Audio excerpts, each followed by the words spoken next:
할렐루야. 아버지 하나님 감사합니다. 아버지 이 시간에 아버지 주님, 아버지 저희들의 눈과 귀와 마음과 생각과 청명을 열어주셔서 주님의 말씀이 아버지 우리에게 생명의 양식이 되고 아버지 30배 60배 100배 열매를 맺는 귀한 아버지 생명의 말씀이 되도록 주님 축복하여 주시옵소서. 아버지 부족한 종은 십자가 뒤에 가려주시고 오직 주의 성령으로 천군 천사로 주의 보좌로 승리로 영광으로 능력으로 풍성한 생명으로 주의 온전하심으로 함께 하시고 역사하여 주시옵소서. 감사하고 예수님의 이름으로 기도드립니다. 아멘. 우리가 신앙생활하는 목적이 무엇인가? 우리가 오늘 이 마태복음 5장 10절 12절에서 왜 이런 말씀을 하셨는가를 통해서 우리의 신앙생활의 궁극적인 목적이 무엇인가를 우리 함께 생각해 보겠습니다. 어떤 분이 모태신앙일 뿐만이 아니고 우리 목사님이 이야기하는 다세대 신앙을 가지고 정말 나면서부터 믿는 집안에서 자란 사람이 있습니다. 가까운 주위에는 다 믿는 사람들입니다. 이분이 이제 일하는 곳에서 전도를 할 사람이 하나가 생겼어요. 전도를 하려고 작정을 하고 카톡에 뭐 이런 좋은 말씀도 놓고 뭐도 하고 하는데 열매가 금방 맺어질까요? 안 맺어질까요? 전도를 하려고 생각을 안 했으면 아무런 문제가 없는 관계인데 전도를 하려고 하니까 매일매일 여기서 전쟁이 일어나는 거야. 왜? 전도한다고 고맙습니다. 저 같은 것을 다 영혼까지 다 생각해 주니 정말로 감사합니다 하겠어요? 아니 멀쩡하게 잘 지내던 관계가 전도를 시작하면서부터 너무 어렵게 되는 거예요. 저쪽은 어렵지 않아. 근데 전하는 쪽이 어려운 거야. 왜? 받아들여지지도 않고 그렇다고 눈에 보이게 거절할 입장은 아니고 그러니까 은근슬쩍 거절하는 거야. 은근슬쩍 안 받아들이고 딴전을 피고 그러니까 이제 복음을 전하려고 하던 사람은 뭐예요?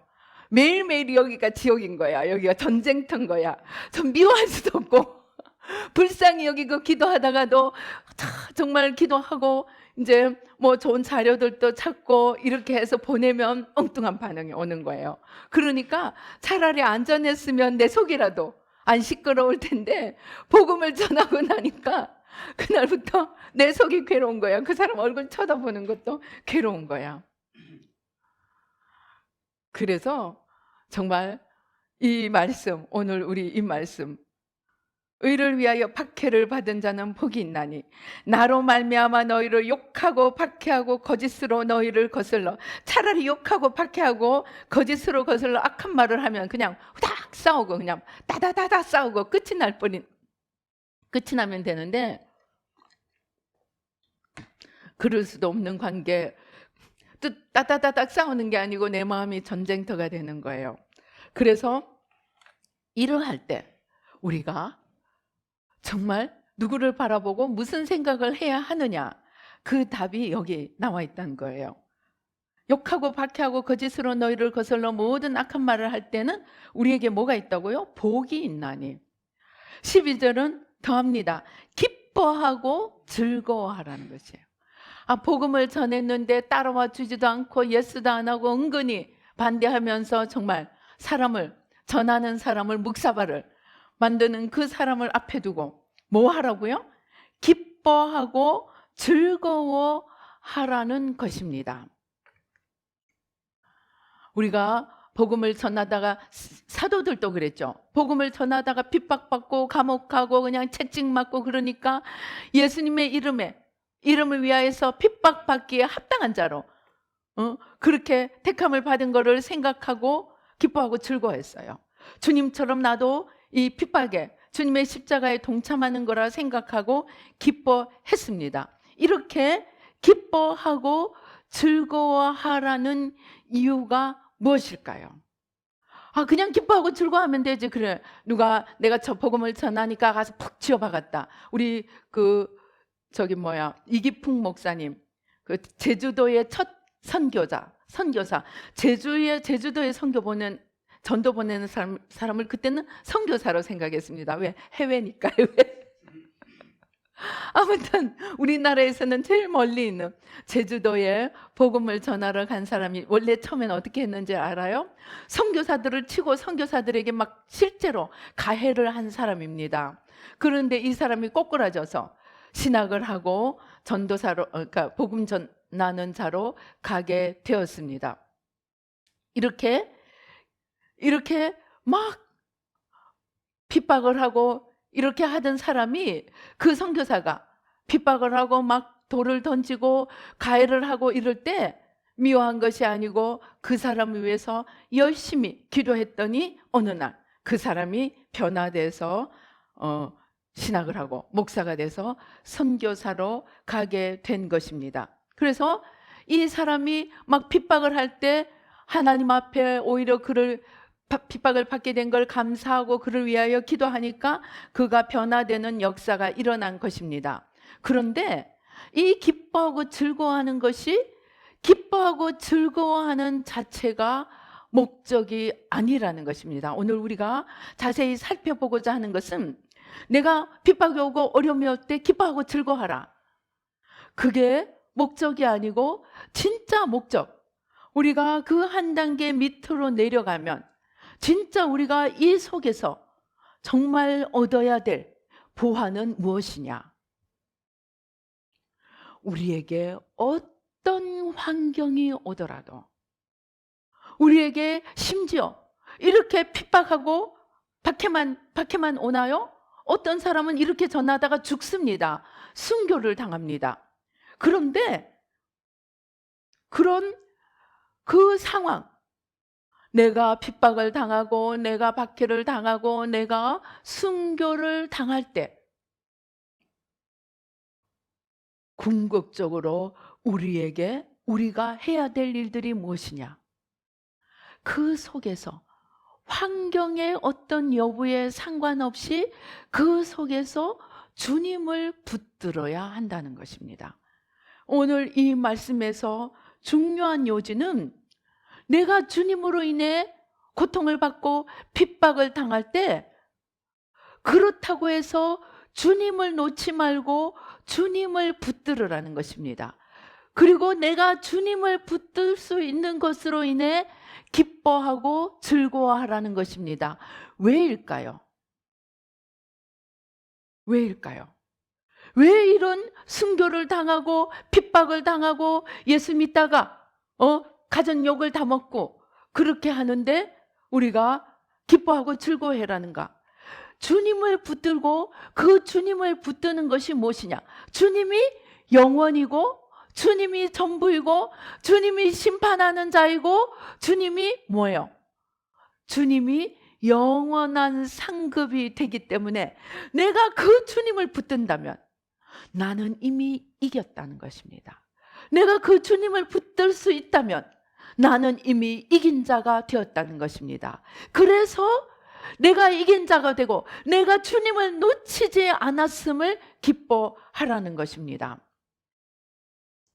좀 상황은 거꾸로이지만 수로보니게 여인을 한번 우리 생각해 보십시다. 예수님께 딸을 위해서 찾아갔어요. 예수님, 저희 딸이 흉악히 귀신 들렸습니다. 그러니까 뭐라 그래요? 나는 떡을 내 자녀들에게 주기 위해서 왔지 걔들에게 주기 위해서 떡을 갖고 온 것이 아니다, 그러는 거예요.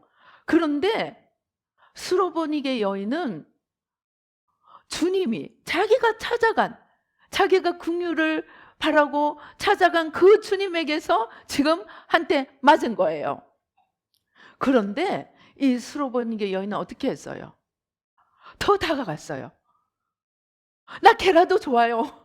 나 부스럭이라도 좋으니 부스럭이라도 좀 먹게 해주세요. 주님 꽉 붙들었어요. 그러니까 주님이 뭐라 그러시는 거예요? 내 믿음이 크도다. 이 수로보니게 이방 여인이 어떻게 한 거예요? 주님이 핍박을 그리고 주님이 밖에를 하는데도 난 주님 그래도 놓을 수 없어요 하고 주님을 붙들어 가지고 어떻게 한 거예요? 축복을 받은 거예요. 요지는 주님을 붙들으라는 것입니다. 어떤 상황 속, 심지어 주님이 나를 버리는 것처럼 여길지라도 주님 나 안 버리는 거죠. 누구가 들어야 되는데, 그죠? 주님 나 안 버리는 거죠. 그리고 주님을 붙들라는 겁니다. 그런데 성경에 보니까 참 또 재미있는 비유가 있습니다. 재미있다기보다는 이해가 안 되는 비유가 있습니다. 마태복음 12장 43절에서 45절까지 보면 뭐라 그랬어요? 더러운 귀신이 사람에게서 나갔을 때 물 없는 곳으로 다니며 쉬기를 구하되 쉴 곳을 얻지 못하고 이에 이르되 내가 나온 내 집으로 지집이래요. 내 집으로 돌아가리라 하고 와보니 그 집이, 잘 읽어보세요, 비고 청소되고 수리되었어요. 그랬더니 가서 저보다 더 악한 귀신 7을 데리고 들어가서 거하니 그 사람의 나중 형편이 전보다 더욱 심하게 되느니라. 이게 무슨 말일까요? 지금 이 사람은 귀신을 쫓아낸 거니까 뭐예요? 위대한 능력으로 축사를 한 거예요. 우리가 지금 축사 열심히 하죠. 축사를 한 거예요. 그런데 축사를 했는데 왜 이런 일이 일어납니까? 왜 이런 일이 일어날까요? 우리 한번 자세히 살펴봐요. 축사를 하고 그 다음에 집도 다 청소를 했어요. 집이 비고 청소되고 수리되었다 그랬어요. 이거는 아무나 할 수 있는 일이 아니죠. 정말 작정하고 축사하고 내 영혼을 청소하고 내 영혼을 깨끗이 한 거예요. 그런데 악한 귀신 7이 더 들어와가지고 더 심한 형편이 됐습니다. 왜일까요? 왜일까요? 이 사람은 축사는 했는데 주님을 안 붙드는 거예요. 이해가 되세요? 제가 옛날에 어떤 사람을 상담을 한 적이 있습니다. 이 사람은 계속 축사하는 데만 찾아다닌 거예요. 그리고 저도 데리고 축사도 해줬습니다. 근데 일주일이 안 가서 다시 돌아가는 거예요. 무엇으로 돌아가는가? 여러분 잘 들어보세요. 무엇으로 돌아가는가? 원망, 불평으로 돌아가는 거예요. 주님이 내 인생을 이렇게 만들었다. 그 사람이 인생이 엉망이지도 않아요. 지금 좋은 직장, 돈 잘 벌고 직장에서 인정받고 다 잘 있어요. 그런데 자기의 어떤 문제가 하나 해결되지 않았어요. 그런데 축사를 다 했고 나중에는 본인도 스스로 축사도 해요. 그런데 조금만 있으면 돌아오는 거예요. 왜? 이 사람의 고질병은 뭐냐? 원망, 불평인 거예요. 원망, 불평을 버리지 않으니까. 원망, 불평은 뭘까요? 여러분, 원망, 불평은 뭐예요? 내가 주님을 밀쳐내는 거예요. 주님을 밀어내는 거예요. 주님한테 나에게 이럴 수가 있습니까? 하고 주님을 멀리 쫓아버리는 거예요. 여러분, 나한테 원망 불평하는 사람에게 내가 사랑하고 보듬어 줄 수가 있겠습니까? 나는 사랑하고 보듬으려고 해도 원망 불평하면 지 스스로가 멀어져 갑니다. 그 사람에게 원망 불평을 하고 그 사람에게 가서 안길 수 있는 사람이 있을까요? 없습니다. 그러니까 아무리 축사를 해도 돌아오는 거예요. 자기가 스스로 축사를 하고 너무 신이 나서 나 축사했어요. 그리고 며칠이 안 돼서 또 들어옵니다. 왜입니까? 축사는 하고 자기 영혼 청소까지는 했을지 모르지만 그 축사를 하고 난 뒤에 자기 빈집을 주님으로 채우지를 않았다는, 주님을 주인으로 모셔드리지를 않았다는 겁니다. 여러분, 우리 영성에 있어서 가장 중요한 것은 무엇인지 압니까? 내가 피조물이고 주님이 나의 창조주시라는 것입니다. 즉 주님은 하나님이고 나는 하늘나라 백성이라는 것입니다. 여러분, 하나님하고 백성하고 왕하고 신하하고 똑같습니까? 주제를 알고 빨리 엎드려야 됩니다. 내가 백성이고 내가 신하면은 주인 앞에 가면, 왕 앞에 가면 팍삭 엎드려야 돼요. 그거 못하는 게 왜 그런지 압니까? 우리가 창조주에 대한 경외함이 없기 때문입니다. 내가 피조물이라는 나의 근본 존재 인식이 없기 때문입니다.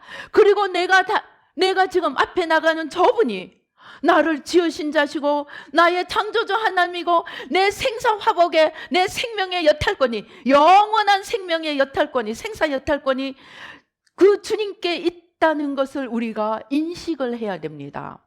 그러한 인식이 뭔지 압니까? 그것이 하나님을 경외하는 것입니다. 그 경외함이 있을 때 우리가 지혜로운 자가 되는 것입니다. 그런데 그 경외함이 없기 때문에 어떻게 합니까? 원망불평을 하는 거예요. 원망불평을 하는 자에게 하나님이 은혜를 베푸실 수 있습니까? 하나님이 은혜를 주셔도 못 받아가요. 그 그릇에 담겨지지가 않는 것입니다. 제가 오늘 이런 설교를 왜 하느냐? 제가 은사 받은 게 25년이 돼 갑니다. 예언의 은사를 하나님이 부어주신 게 25년이 되었습니다. 은사 받고 기도하니까 모든 그 가게의 저주들, 제가 말씀드렸죠. 95%가 조상들의 우상숭배의 저주라고. 우상숭배의 저주들, 이런 것들, 많은 비밀들을 보고 정말 온갖 뱀, 용, 별별 것들이 다 숨어 역사하고 그러는 것들을 보면서 제가 주로 한 일이, 또 누가 남편 때문에 속상하고 자식 때문에 속상하고 또 목사님 때문에 속상하고 그러면 그 사람은 부족해요. 그 사람에겐 이런 영이 지금 역사하고 있어요. 그러니 그 영을 쫓아줘야 됩니다. 제가 그렇게 얘기했어요. 그래서 모든 그 사람의 문제의 원인을 마귀에게 줬어요. 마귀가 원인이야. 축사만 하면 돼. 그렇게 생각했습니다. 그런데 우리가 하나님 앞에 받은 자유의지와 자유의지로 인한 우리의 책임을 이해하고 난 뒤에 그 생각이 바뀌어졌습니다. 아무리 축사를 해도, 오늘 우리가 본 것처럼 더러운 귀신을 아무리 쫓아내고 아무리 그 집을 비게 하고 소재하고 깨끗하게 수리까지 다 해놓아도 그 사람이 자유의지로 주님을 주님으로, 주인으로, 왕으로, 하나님으로 모셔드리지 않으면 축사도 소용이 없더라는 것입니다. 그냥 축사 한 번으로 끝나는 게 아니고 축사하고 난 뒤에 형편이 더 나빠지더라는 것입니다. 문제의 원인은 사단이 아니고, 여러분, 사단은, 귀신은 예수님이 재림할 때까지 이 땅에 존재해요. 우리가 아무리 쫓아내도 온전히 없앨 수 없습니다. 아까 목사님이 얘기한 것처럼, 우리 아침에 목사님이 얘기했습니다. 우리 몸에 세균이 30%, 우리 몸무게의 30%는 세균이래요. 세균 다 청소하고 나면 60kg면 40kg로 줄어든다는 얘기입니다. 그런데 세균이 없다고 되는 것이 아니고 우리 자체가 바로 설 수 있는, 세균만 없으면 됩니까? 물도 마셔야 되고, 그죠? 음식도 먹어줘야 되고, 소화도 잘 시켜줘야 되고, 적당한 운동도 해야 되고, 우리의 삶을 올바르게 이끌 수 있는 바른 생활을 해야 됩니다. 식생활도 제대로 해야 됩니다. 그런데 우리 영혼은 내가 청소하고 수리만 할 것이 아니고 주인을 제대로 모셔드리고 그 주인을 붙들어야 한다는 것입니다. 그런데 그 주인을 붙들려고 하니까, 그 주인을 모시려고 하니까, 그래 너 주인 잘 모셔라 하고 내버려 두지를 않는다는 것입니다. 주인이 너무 좋아서 주인을 전하려고 하니까 핍박이 옵니다. 돌멩이가 날아옵니다. 온갖 욕설이 옵니다. 심지어 어떤 사람은 불이익까지, 직장에서 불이익까지 당합니다. 그럴 때 주인을 놓지 않아야 한다는 것입니다. 아무리 핍박이 오고 아무리 어려움이 와도 주인을 놓지 말아야 한다는 것입니다. 그런데 핍박이 오고 어려울 때 주인을 놓지 않는 것은 오히려 쉬운 일이더라고요. 제가 누구라고 말씀은 안 드리지만 어느 큰 교회 목사님이 성령을 대적하다가 천국도 못 간 것을 보았습니다. 이 사람은 핍박이 와서 구원을 놓쳤나요? 아닙니다. 너무 큰 교회가 된 거예요. 너무 사역이 잘 되고 너무 교회가 커지고 너무 유명해지고 교단에서조차도 그 존재감이 너무 뚜렷해진 거예요. 그런데 그분이 그만 성령 사역을 대적을 하고 하나님의 성령의 역사를 대적을 했습니다. 그랬더니 죽고 난 뒤에 보니까 천국에 없더라고요. 안 계시더라고요. 무엇이냐? 하나님의 축복이 올 때, 하나님의 복이 오고 하나님의 풍성함이 오고 하나님으로 말미암아 내가 온갖 영광과 온갖 축복을 누리게 될 때, 우리 성경에 많이 있죠. 대표적인 인물이 누구입니까? 솔로몬입니다.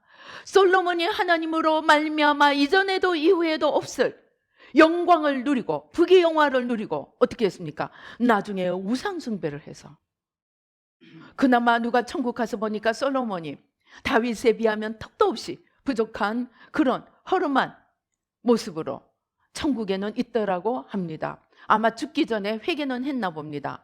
자기는 회개는 하고 자기는 구원은 잃어버리지 않았을지 모르지만 이스라엘 나라는 10조각이 북이스라엘로 넘어가고 겨우 한 조각, 한 지파만 붙들고 남았습니다. 베냐민과 유다 두 지파를 붙들고 남았습니다.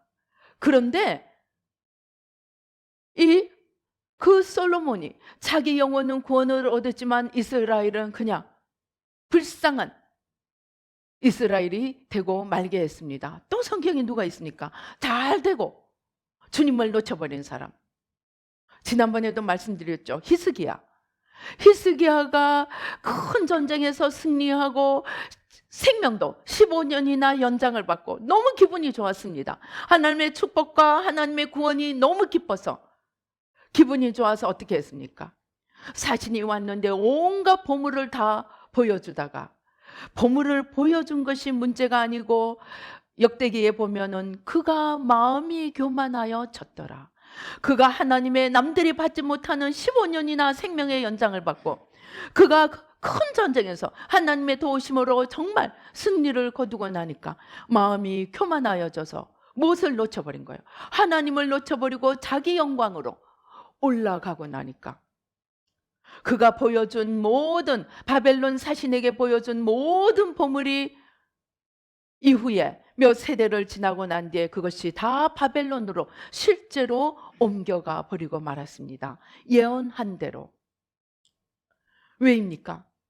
그가 인생의 가장 최고의 축복을 받고 무엇을 놓쳐버렸습니까? 주님을 놓쳐버렸더라는 것입니다.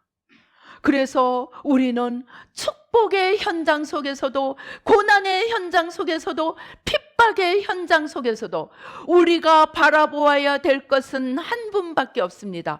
주님이십니다. 사도 바울이 그것을 알았기 때문에 내가 얻었다 함도 아니요 내가 이루었다 함도 아니요 내가 지나간 것은 다 잊어버리고 표대 대신 주님만을 향하여 달려간다고 했습니다. 우리 신앙생활의 모든 목표는 주님을 얻고 주님을 붙들고 주님과 함께하는 것이 우리의 신앙의 목표가 되지 않는다면 우리는 축복의 현장 속에서 핍박의 현장 속에서 고난의 현장 속에서 우리는 주님을 놓쳐버릴 수 있다는 것입니다.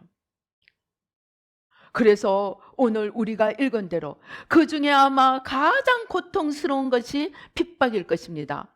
내가 잘못해서 고난이 올 경우에는 회개라도 할 수 있습니다.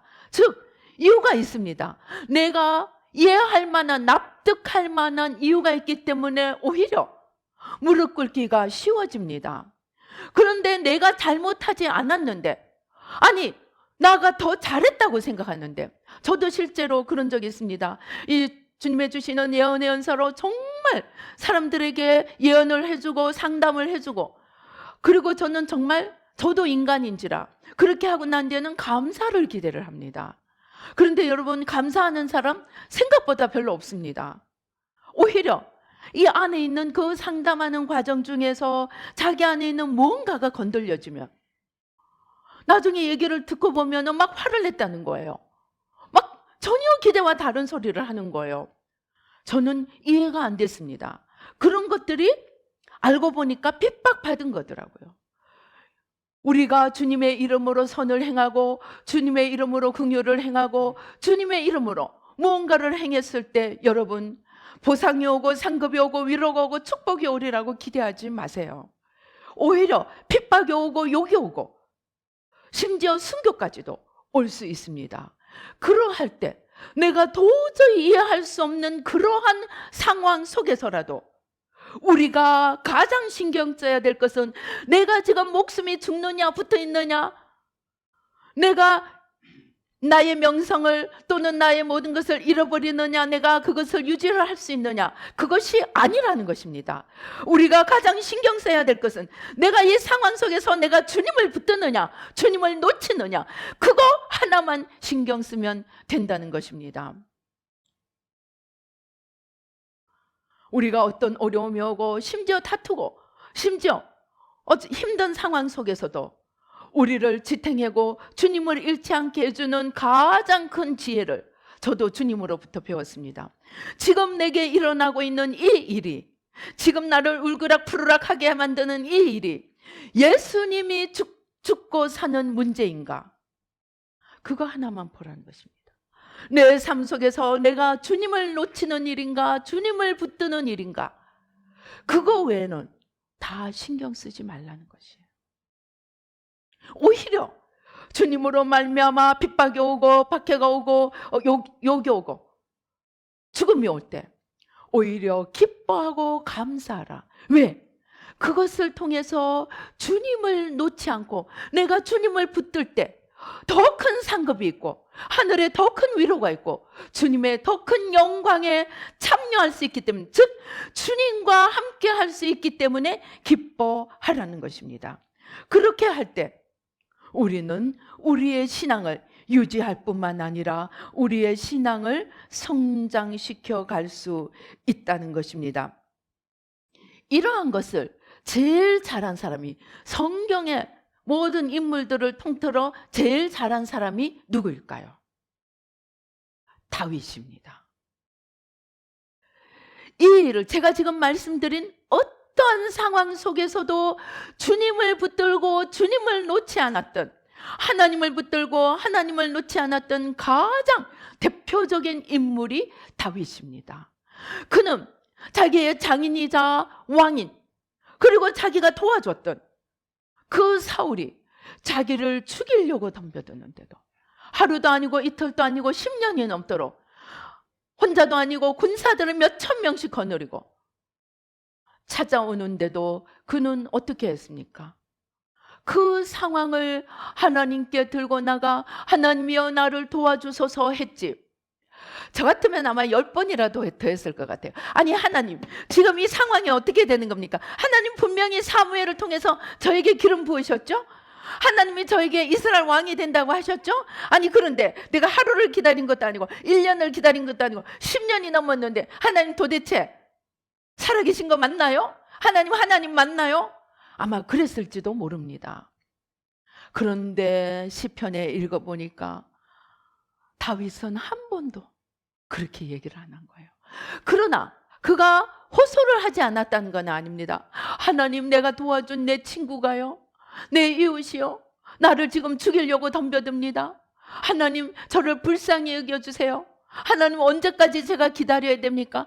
그렇게 호소는 했지만 한 번도 하나님을 대적하거나 원망하거나 하지 않았을 뿐만이 아니고, 그는 절호의 찬스가, 정말 손만 들면 사울을, 자기의 목숨을 찾아다니는 그 사울을 죽일 기회가 2번이나 왔는데 그는 그 기회를 포기합니다. 이유가 무엇입니까? 사울이 하나님의 기름 부음 받으신 자이기 때문에. 그것은 다윗이 사울을 존중한 것이 아닙니다. 사울을 기름 부으신 하나님을 존중했기 때문에 하나님이 기름 부으신 하나님의 종을 내 손으로 건드리지 않겠습니다. 하나님의 것은 하나님이 다스리십시오 하고 하나님의 심판권, 하나님의 주권, 하나님의 다스리는 권한을 건드리지 않았다는 것입니다. 그는 자기의 목숨을 앞에 두고도 그는 하나님의 하나님됨을 인정하고 하나님을 하나님 자리에 놓아두었기 때문에 예수 그리스도가 다윗의 자손이 되는 그의 허리에서 영원히 왕이 끊이지 않는 그러한 영원한 축복을 받게 되었던 것입니다. 성경의 어느 인물도 그러한 축복을 받은 사람이 없습니다. 모세가 아무리 40년 동안 수고를 했지만 모세의 자녀는 제사장도 못 됐습니다. 오히려 아론의 자녀들이 제사장이 되었습니다. 그러나 다윗은 어떠한 경우에도 하나님을 하나님 되게, 그리고 하나님을 하나님으로 인정했기 때문에, 하나님을 놓치지 않았기 때문에 영원한 축복을 받았던 것입니다. 그것을 성경에는 무엇이라고 한마디로 이야기하는 줄 아십니까? 다윗은 하나님의 마음에 합한 자더라. 하나님의 마음에 합한 자더라고 이야기를 합니다. 그것은 무슨 말이냐? 여러분 시편을 자세히 읽어보십시오. 시편을 자세히 읽으면 다윗의 탄식시는 항상 이야기합니다. 하나님, 내 형편이 지금 이렇게 힘듭니다. 그런데 이렇게 힘듭니다. 얘기하다가 그런데 제가 얘기하다 보니까 주님, 과거에 주님이 이렇게 저를 도와주셨고 이렇게 이스라엘 백성을 도와주셨네요. 맞아요. 하나님은 우리를 도우시고 건지시는 자시네요. 그리고 한 걸음 더 나갑니다.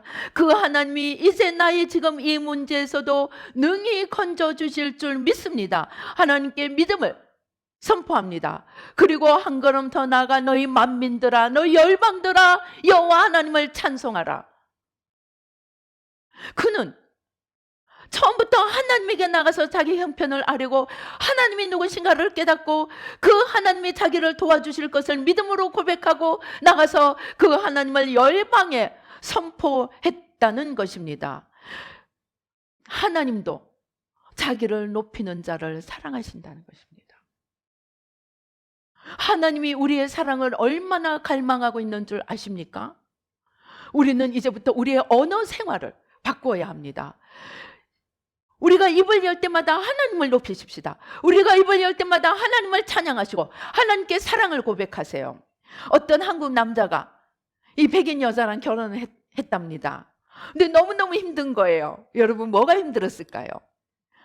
한국 남자는 뭡니까? 군림하고 그냥 명령하고 상명하복에 젖어 있는데 이 백인 여자랑 결혼을 하고 나니까 매일 무엇을 올려드려야 되냐?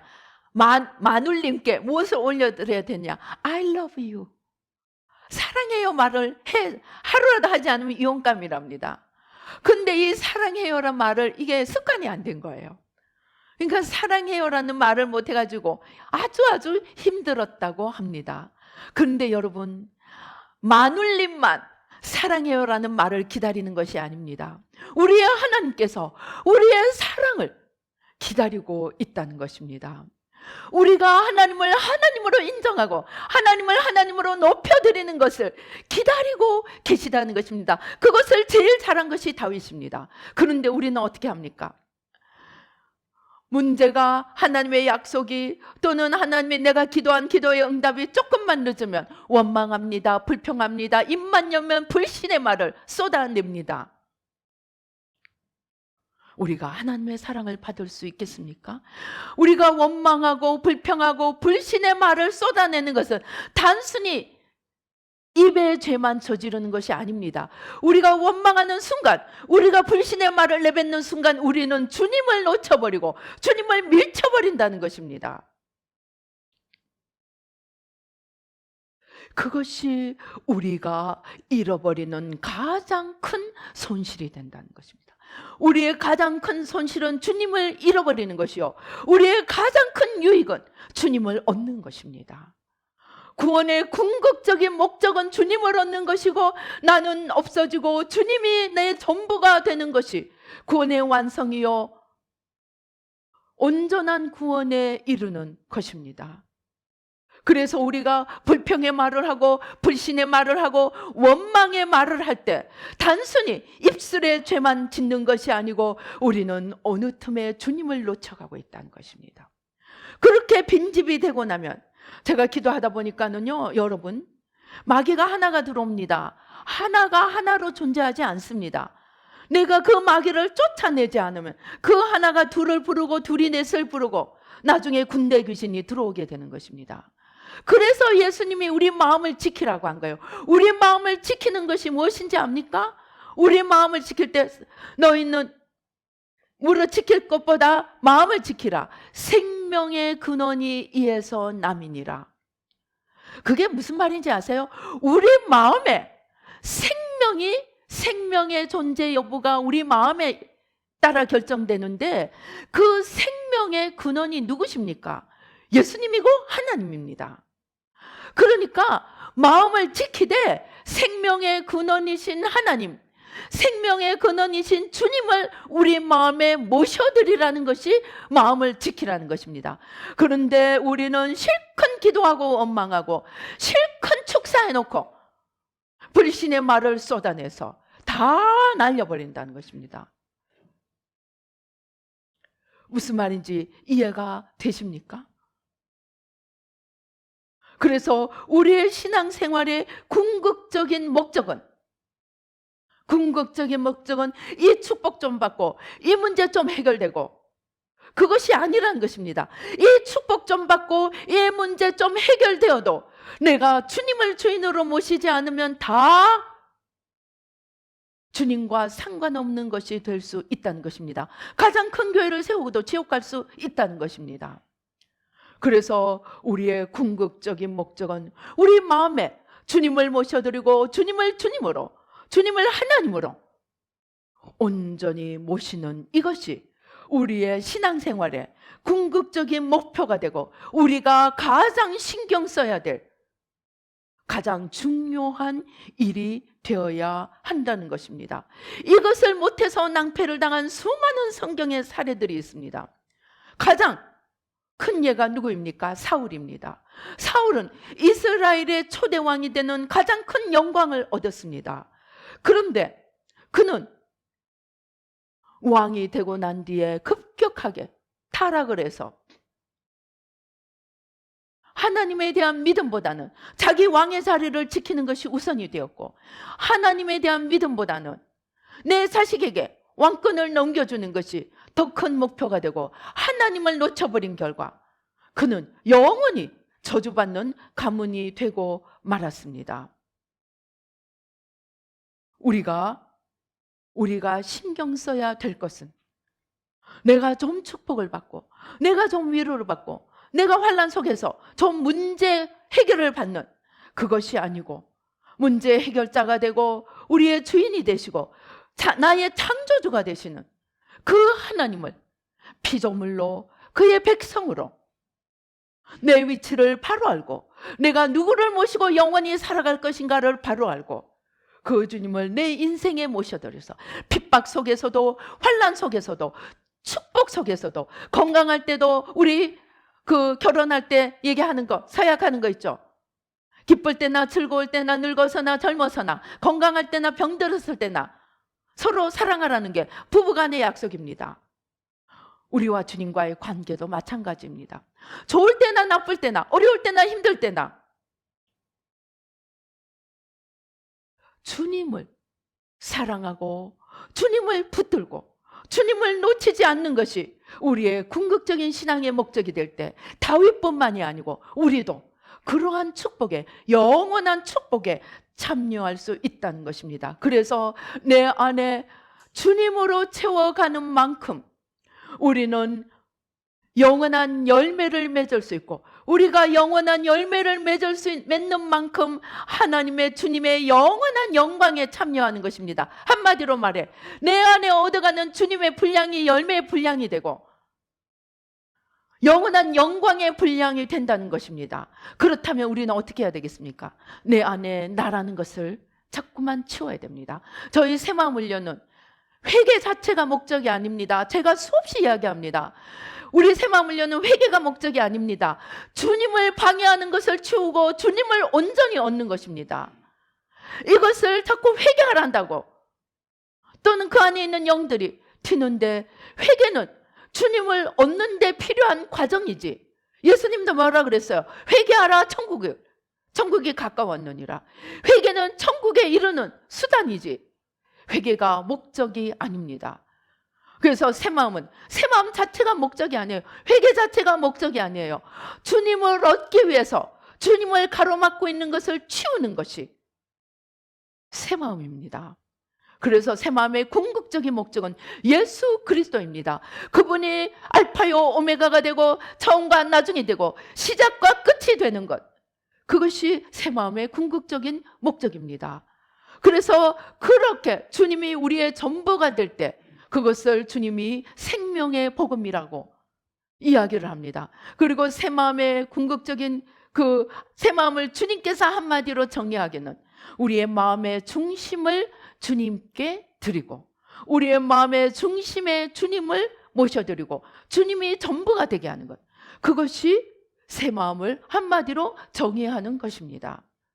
그래서 우리가 주님이 어떠한 상황에, 영어로 노메로하십니다. 어떠한 상황이 일어날지라도 그 상황 자체가, 그 문제를 해결하는 것이 우리의 첫째 목적이 아니고, 그 상황 속에서 주님을 더 얻고 주님을 더 붙들고 주님이 아닌 것들을 더 치워가서 주님이 우리의 전부가 되게 한다면, 우리는 이 땅에서의 축복뿐 아니라 영원한 상급과 함께 영원히 주님의 영광에 참여하는 그러한 놀라운 축복을 누리게 될 것입니다. 다윗처럼 우리의 모든 수고가 영원히 주님의 영광을 낳는 그러한 일들을 우리가 만들어 갈 수 있게 될 것입니다.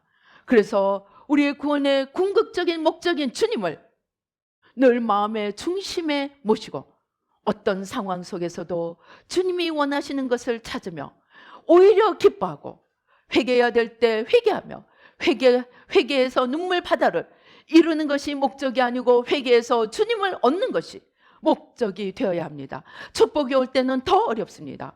그 속에서 주님을 잃지 않고 어찌하면 주님께 더 영광 돌려드릴 수 있을까?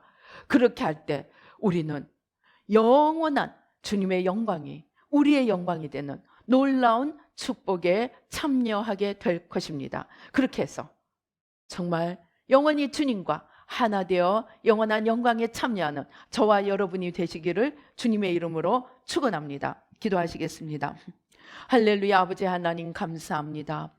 아버지, 주님으로 인하여 우리가 박해를 받고 주님으로 인하여 욕을 듣고 아버지 하나님 주님으로 인하여 우리가 고통을 받을 때에도 주님 기뻐하고 즐거워하라고 하셨습니다. 기뻐하고 즐거워하는 이유는 우리가 주님의 영광에 참여하기 때문이요, 우리가 주님을 붙들고 주님을 아버지 하나님 그 주님의 생명에 들어가기 때문인 것으로 믿습니다. 아버지 하나님 주여, 집을 청소하고 아버지 귀신을 쫓아내고 소지하고 수리하고 나서도 아버지 그 집에 참된 주인이신 주님을 모시지 않으면 그 상황이 더 나빠지는 것을 알게 되었습니다. 아버지 마찬가지로 좋을 때도 아버지 좋기 때문에 주님을 놓쳐버릴 아버지 위험이 더 큽니다. 아버지 그러한 상황 속에서도 우리가 그 축복에 도취되지 않고 아버지 하나님 주님만 붙들고 더 큰 영광을 주님께 돌려드리는 아름다운 축복의 사람들이 될 수 있도록 주님 도와주시옵소서. 그리하여 주님으로 복받고 주님을 잃어버렸던 아버지 하나님 어리석은 자들처럼, 솔로몬처럼, 사울처럼, 아버지 히스기야처럼 어리석은 아버지 자리에 들지 않고 우리가 좋을 때나 나쁠 때나 어려울 때나 쉬울 때나 아버지 늙어서나 젊어서나 아버지 병들 때나 건강할 때나 그것으로 인하여 주님을 얻고 주님으로 채워감으로 영원한 주님의 영광에 참여하는 지혜로운 자들이 될 수 있도록 주님 도와주시옵소서. 우리 함께 기도하시겠습니다. 오 주여 감사합니다. 아버지 감사합니다. 아버지 예수의 피로 아버지 하나님 내 마음대로 되지 않을 때 주님을 원망한 것 회개합니다. 원망하는 것이 원망에 그치는 것이 아니고 주님을 아버지 내쫓는 것임을 몰랐습니다. 하나님 용서하여 주시고 어떠한 상황 속에서도 주님을 붙들고 주님을 놓치지 않고 축복 속에서 교만하여 져서 주님을 버리는 어리석은 자가 되지 않게 하시고 아버지 가난과 환난 속에서 아버지 하나님 회개할 것 찾아 회개하며 아버지 원수를 물리치고 주님으로 얻어가는 지혜로운 자들이 되게 도와주시고 아버지 핍박받고 아버지 주님으로 말미암아 욕을 당하고 어려움을 당할 때 오히려 주님의 십자가에 참여함으로 인해 기뻐하며 주님을 더욱더 붙들므로 말미암아 아버지 하나님 영원한 상급, 영원한 주님의 영광에 참여하는 지혜롭고 복된 자들이 될 수 있도록 주님 축복하여 주시옵소서. 역사하여 주시옵소서. 지난날의 모든 원망 불평 아버지 주님을 모시지 못했던 모든 무지와 어리석음 온전히 회개하고 십자가에 못 박습니다. 주님을 온전히 모시고 아버지 주님을 사랑하며 우리의 사랑을 날마다 고백하며 아버지 감사와 찬양을 우리의 입술을 통하여 날마다 감사와 찬양을 올려드리며 하나님을 우리 안에 하나님으로 모시는 아버지 하나님 주여 지혜롭고 복된 자들이 되도록 피조물로서 창조주를 경외함으로 창조주를 창조주의 자리에 온전히 아버지 안에 모셔드리는 지혜롭고 복된 자들이 될 수 있도록 주님 도와주시고 축복하여 주시옵소서. 역사하여 주시옵소서. 감사하고 예수님의 이름으로 기도드립니다. 아멘.